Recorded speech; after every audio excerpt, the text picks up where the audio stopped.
et bienvenue à toutes et à tous. Nous sommes à bord de notre vélo-taxi dans un décor plutôt inhabituel puisque comme vous le voyez, nous ne sommes pas encore en tout cas, à l'extérieur. Nous sommes dans l'entrepôt, où ça?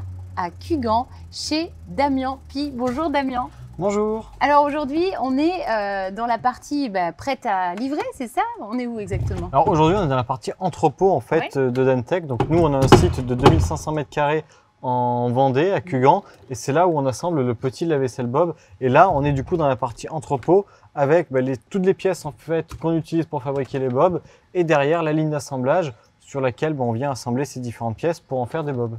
Voilà, parce qu'on est chez Bob, mais Bob c'est qui?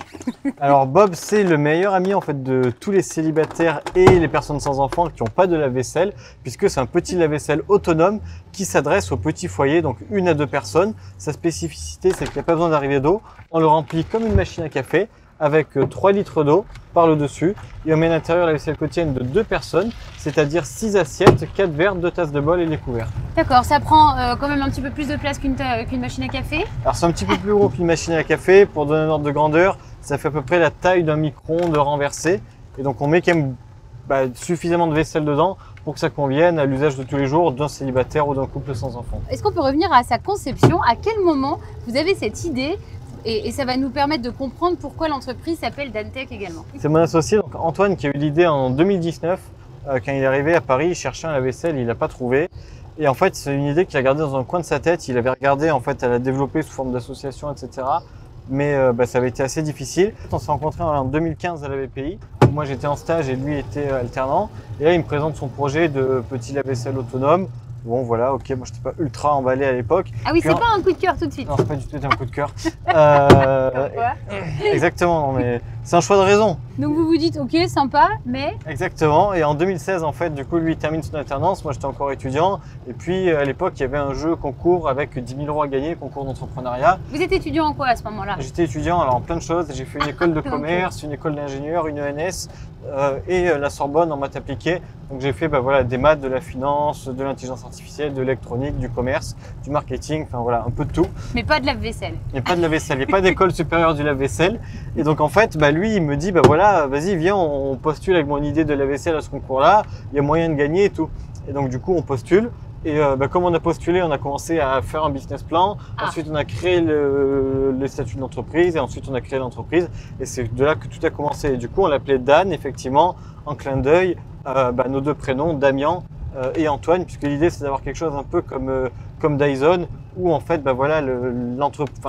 le nom de l'entreprise rappelle ceux qui l'ont créé. Et puis après, on va dire au tout début, quand il m'a proposé de travailler sur le projet, il m'appelle, il me dit, tu te souviens du projet de la vaisselle et tout, dont je t'avais parlé l'année dernière, est-ce que ça serait de travailler dessus? Donc moi, j'étais toujours perplexe, on va dire. Je rentre chez moi, je regarde la vaisselle dans l'évier, et je le rappelle et je dis oui, il y a peut-être quelque chose à faire. Finalement, c'est pas mal ton truc. C'est ça, exactement. Non, et puis en fait, ça a été très difficile parce que toutes les études de marché montraient que c'était un marché plutôt de niche. Et en fait, ce qui a fait qu'on a persévéré et qu'on s'est dit on va sortir le produit, c'est qu'on en parlait à nos amis. Les gens ils disaient ouais, moi ça m'intéresserait, j'aimerais bien en acheter un et tout. Et c'est vraiment ça qui a fait qu'on a poursuivi parce que tout le monde, tous les investisseurs, tous les coachs professionnels, etc., tout le monde nous disait que c'était voué à l'échec.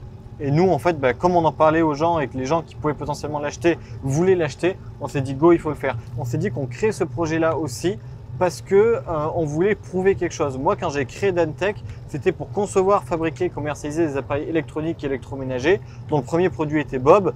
Pourquoi ça? Parce que moi-même, j'ai un profil plus ingénieur, entre autres. Et en fait, j'aime fabriquer des choses. Depuis que j'ai 11 ans, je fais de l'électronique, je suis passionné par ça. Et j'aime bien en fait faire du concret et tout. Enfin, je me suis dit que ce que je voulais faire avec Dantec, c'était prouver que c'est possible de fabriquer des produits grand public à un prix abordable en France. Pourquoi? Parce qu'en fait, moi je suis de la génération Made in China, c'est-à-dire que tout ce que j'achetais quand j'étais jeune, c'était fabriqué en Chine. Et en fait, ce que je dis souvent, c'est qu'en France, on est un peu un pays qui fait du vin, du fromage, des avions de chasse, mais rien entre les deux. Et donc moi, je me suis dit, entre les deux, il y a quand même un peu de place. Et donc avec le Bob, on a l'opportunité, même si c'est pas l'idée du siècle, de prouver qu'on peut faire ça en France à un prix compétitif. Et comment vous faites? Alors déjà, où êtes-vous situé? Ça fait combien de temps? Combien de personnes travaillent? Je veux tout savoir. Aujourd'hui, on est une 50aine de personnes basées à Cugand avec un bureau à Paris et on voit pour construire une nouvelle usine à Montaigu qui nous permettrait de tripler voire quadrupler les effectifs d'ici fin 2024. On a commencé à l'époque dans le 93, en Seine-Saint-Denis, à Montreuil. À l'été 2017, on est venu voir S20 Industries, que c'est Antoine qui avait identifié en fait en regardant les codes NAF. Et là, on leur a présenté le produit en leur disant, voilà, est-ce que vous voudriez le fabriquer et tout. À l'époque, ils n'étaient pas du tout enthousiasmés parce qu'ils n'y croyaient pas. Eux non plus. Eux non plus. Et mais du coup, bah voilà, on leur a dit, bah écoutez, bon c'est pas grave si vous y croyez pas, juste aidez-nous à le développer et on se débrouillera sans vous. Louez-nous de la surface et puis nous on paye, bah voilà, des gens de votre équipe à bosser un peu sur notre projet en consulting. Du coup, ils ont accepté. On a passé 1 an à développer une version du Bob qui était à peu près finalisée, qui ressemblait donc au produit final et qui était fonctionnel, le Bob V7, qu'on a lancé en précommande en octobre 2018. Là, on en a vendu 6000 en 1 mois. Donc ça faisait 1,2 million d'euros d'encaissement client. Vous vous attendiez à ça à ce moment-là?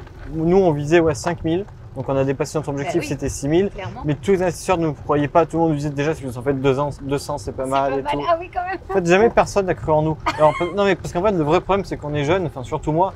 Là, j'ai 28 ans. Mais à l'époque, j'en avais 22. Ouais. Et quand vous allez voir des gens que vous avez 22 ans, bah, moi, ça m'est arrivé que les gens pensent que je cherche un stage. Et ouais. Donc il y avait quand même ce manque de crédibilité, juste discriminatoire par rapport à l'âge. Juste sur l'âge. En fait, on parle beaucoup bah, voilà, de l'entrepreneuriat au féminin, où c'est dur en fait, d'être crédible quand on est une femme et tout. Mais c'est dur aussi d'entreprendre en France quand on est jeune. Autant dans la presse, etc., on a tendance à dire oui, les jeunes entrepreneurs successful, etc. Mais en fait, c'est pas du tout la réalité. Dans le monde des affaires, la moyenne d'âge, c'est plutôt 50-60 ans. Du coup, quand vous arrivez, vous avez entre 20 et 30 ans, vous n'êtes pas du tout pris au sérieux. Donc vous êtes ultra motivé. Donc 6000 en 1 mois, c'est assez énorme. Et donc là, on passe du statut d'entrepreneur fauché et complètement fou à celui de client solvable. Et, oui, donc, et là, tout change. Et là, tout change. Effectivement, avec 1 million d'euros sur le compte, forcément, tout change. Et du coup, bah, en fait, S20 commence à bosser pour nous. On arrive du coup à convaincre des investisseurs d'investir 700 000 euros en capital. Alors, c'était des investisseurs vendéens. Et c'est pour ça qu'on a mis un point d'honneur à rester en Vendée et à créer de l'emploi ici. Parce que c'est une façon de rendre l'ascenseur. C'est-à-dire que je suis pas vendéen d'origine, mais comme c'est des vendéens qui m'ont aidé à la base, en fait, on fait tout maintenant pour tout faire travailler des vendéens à chaque fois. Il y a vraiment un truc avec la Vendée Touch. Exactement, c'est vraiment une communauté, voilà. La Vendée Connection.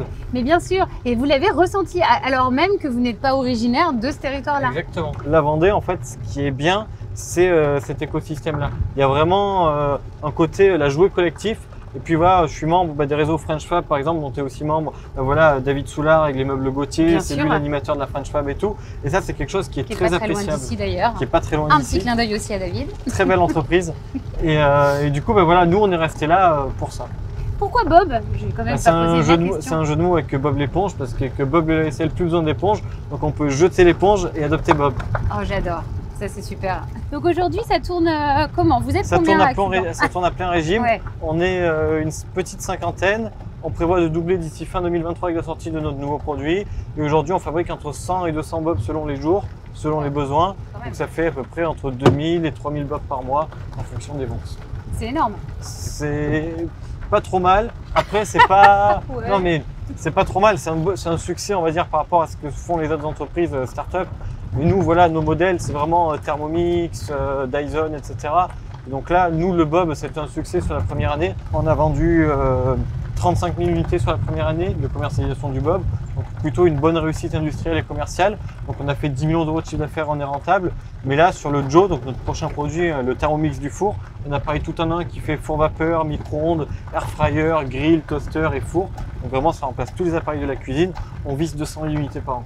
Donc voilà, si sur le Bob, on a un rythme de croisière de 50 000 unités, sur le Joe, on va les chercher 4 fois plus. Un petit mot sur les circuits de distribution, on le retrouve où? Alors nous, en fait, une des stratégies qu'on a eues depuis le début, c'était celui de l'intégration verticale à la Tesla, c'est-à-dire qu'on conçoit, on fabrique et on commercialise. Okay. Donc on fait nous-mêmes la R&D, on fait nous-mêmes la fabrication, on fait nous-mêmes le SAV, etc.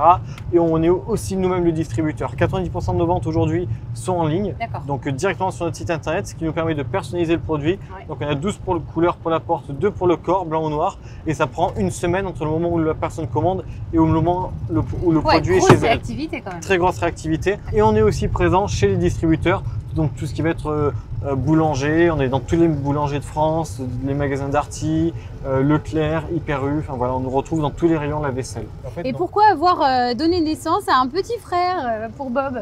Le premier point, en fait, c'est que le Bob, c'est un produit de niche. C'est-à-dire que ça, en fait, souvent les journalistes disent que le bob, c'est le lave-vaisselle des étudiants. Alors qu'en fait, aujourd'hui, la plupart de nos acheteurs sont des cadres, des jeunes cadres entre 25 et 35 ans. Et donc nous, en fait, on voulait monter en gamme en sortant un produit alors qui ne va pas chercher le niveau de prix du Thermomix de Dyson, mais qui est quand même légèrement plus cher, ce qui nous permet de dégager de meilleures marges pour financer notre croissance, la R&D et la publicité, et la croissance à l'international. Et d'autre part, en fait, adresser un marché qui est plus grand, puisque le bob, comme je l'ai dit, c'est de la niche, donc le marché des lave-vaisselle de 6 couverts au moins, c'est 50 000 unités par an en France, là où les fours micro-ondes, c'est 3,5 millions d'unités. Oui, donc en fait, voilà, on va sur un marché qui est beaucoup plus grand, et c'est pour ça aussi qu'on s'inspire de Vorwerk.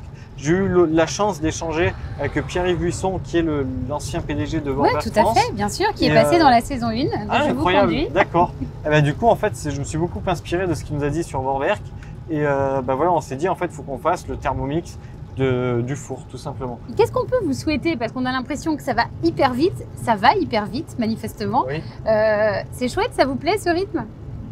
C'est intense. Ça me plaît, je pense que ça nous plaît aussi, c'est très challengeant. Ça permet, en fait, ce qu'on dit, c'est qu'on apprend beaucoup plus vite en start-up que dans une autre boîte. Enfin, moi, ça m'est arrivé, un de mes salariés qui est parti de chez nous. Il a revendu 2 ans d'expérience chez nous comme 8 ans d'expérience.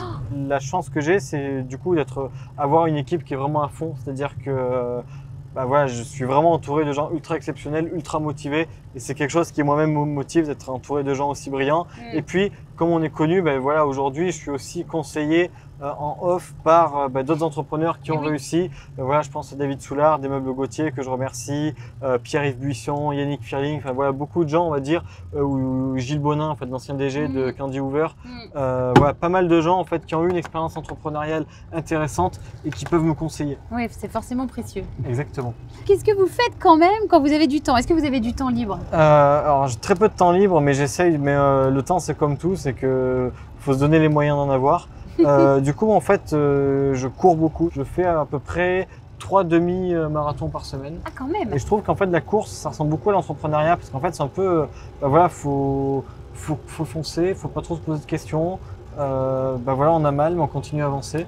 C'est vraiment, c'est assez similaire. Mais en fait, ce que j'aime bien dans la course, c'est comme l'entrepreneuriat, c'est que c'est quelque chose de très gratifiant. C'est-à-dire que c'est un peu les premiers kilomètres qui sont difficiles, comme les premières années le sont. Mais en fait, dès que vous atteignez, voilà, un certain cap, en fait, il y a un peu le second souffle. Et là, on commence vraiment à prendre du plaisir. Et c'est vrai que nous, malgré toutes les difficultés qu'on a pu rencontrer voilà, au cours de l'aventure d'Antech, on commence aussi à avoir ce second souffle entrepreneurial où on est un peu dans une nouvelle dynamique.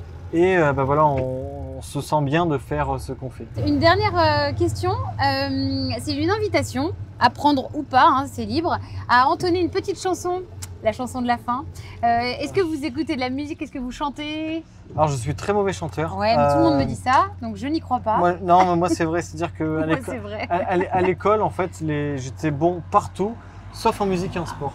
Ah bon? Ouais. En sport alors que vous courez autant chaque semaine? Oui, mais en fait, courir c'est facile. En fait, si on va conclure là-dessus. Si j'étais un personnage de film, je serais un peu Forrest Gump. Ce que je dis toujours, c'est qu'il n'y a pas besoin d'être intelligent pour réussir.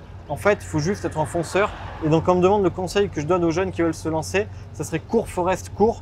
C'est-à-dire que faut pas trop se poser de questions, il faut juste foncer. Ce qui a fait la différence entre nous et les autres boîtes qui se sont lancées en même temps et qui n'ont pas réussi, c'est que nous, chez Dantech, on est des hommes et des femmes d'action. C'est-à-dire que ce que je dis souvent en caricaturant un peu, c'est que nous, d'abord, on agit, après on réfléchit, mais c'est-à-dire que la primauté va à l'action. Il y a beaucoup de boîtes, et c'était le cas aussi chez nous au début, en fait, qui passent leur temps à réfléchir, à tergiverser, etc. Nous, on a une approche très empirique, très opérationnelle, et ce qui nous caractérise, c'est vraiment l'excellence opérationnelle. C'est-à-dire qu'on n'est peut-être pas les meilleurs d'un point de vue théorique, mais en fait, quand il s'agit de faire les choses, on fait tellement qu'on agit et ça finit par marcher. En fait, on voit les 5% de réussite. Mais en fait, la plupart des gens, ils vont passer leur temps à chercher les 5% et du coup, en fait, au final, ils n'arrivent jamais à faire quelque chose qui marche. Nous, en fait, on va faire 100 essais, il y en a 95 qui vont échouer et du coup, il y a quand même 5% qui réussissent. Et du coup, c'est pour ça qu'on y arrive. Ok, super. Bon, c'est mieux qu'une chanson. On va s'arrêter là-dessus. Exactement. Merci beaucoup, Damien, pour toutes ces confidences. Et voilà, ça nous a permis de découvrir un peu mieux toutes les qualités de Bob et de faire la connaissance de Joe. Belle et longue vie à Dantech. Merci beaucoup. Merci, à très vite. Merci à vous d'avoir été au rendez-vous et à très bientôt pour un nouvel épisode de Je vous conduis. Je vous conduis vous a été présenté par CIC West.